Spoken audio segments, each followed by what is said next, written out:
We begin this week with Governor Tony Evers standing by his immigration enforcement policy that he sent to state workers last month that has been highly criticized by Republicans, including President Donald Trump's border czar Tom Homan. Now, it was last week that Homan made his first initial threat, saying that, hey, Governor Evers, you could be possibly facing some consequences for this guidance. And then this week, Homan doubled down on that and alluded that he could face criminal charges for this guidance issued to state workers. Now, really what it tells them is, hey, if you interact with a federal immigration officer, don't say anything, don't talk to them without seeking an attorney first. And if we were to see some type of consequence, JR, this could potentially backfire politically for Republicans. Look, this is more hyperbole than it is anything else right now. I'm talking to people. If you were to arrest a 73-year-old governor on charges, you would make him a martyr nationally. You would open up a new fundraising pitch that I've never seen before for any politician in Wisconsin. It would be a money-making machine. And one Republican told me this week, you would basically kiss goodbye the governor's race next year if you arrested Tony Evers. So let's take a step back. The Trump administration is sending a message, right? They are serious. That's why Judge Hannah Dugan is facing charges. No two ways about it. But there's a big difference between what she did and what Evers did. And I'm not seeing from my conversation so far a bridge to Tony Evers in handcuffs in the Capitol. Right, and I asked a spokesperson for the governor's office, hey, has the Trump administration reached out to you at all with their concerns? They have not, so we'll see if this goes anywhere. Another big story this week is we now have new challenges to Wisconsin's congressional maps. Of course, we know it was a few years ago there was a change in the state's legislative maps. Now these are focusing on congressional maps. And JR, if Democrats are successful in this lawsuit, it could create a pathway for them to pick up more seats in Congress. Yes, it was a long way to get there. And let me kind of back up and give a history lesson. So go back to 2011. Republicans had full control of the Capitol. They drew new maps for the legislature, and they passed a bill with new maps for Congress. 10 years later, Democrat in the East Wing, Governor Evers, Republicans for the legislature, goes to the courts.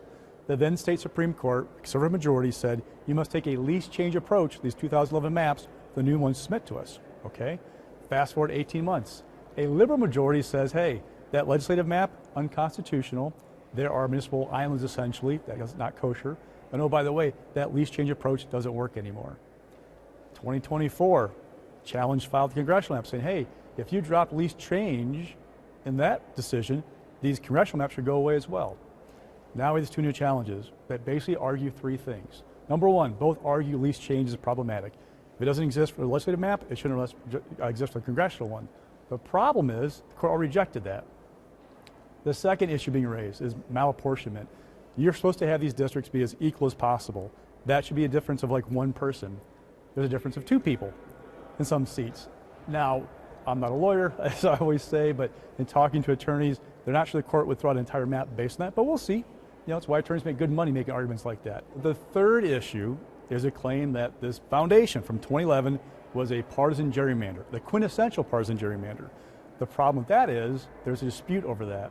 If you go back to 2011, yes, Republican lawmakers drew legislative maps to benefit them to the T. I mean, call it a partisan gerrymander, call it good politics, that's your perspective at home.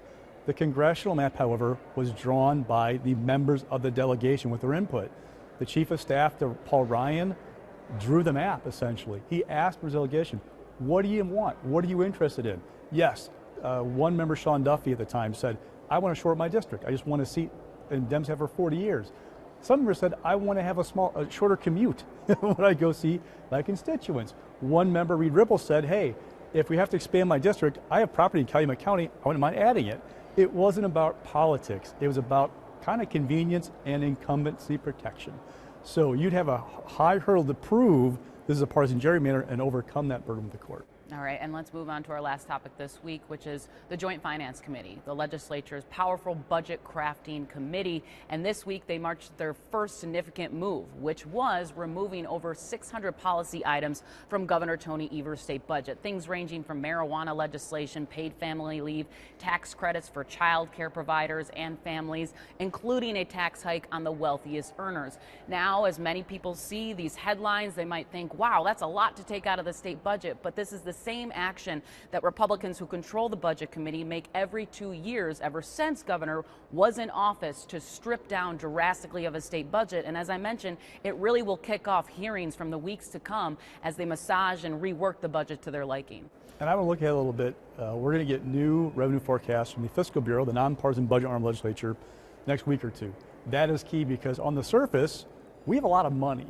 $4.3 billion surplus, $1.85 billion in new revenue growth the next 2 years.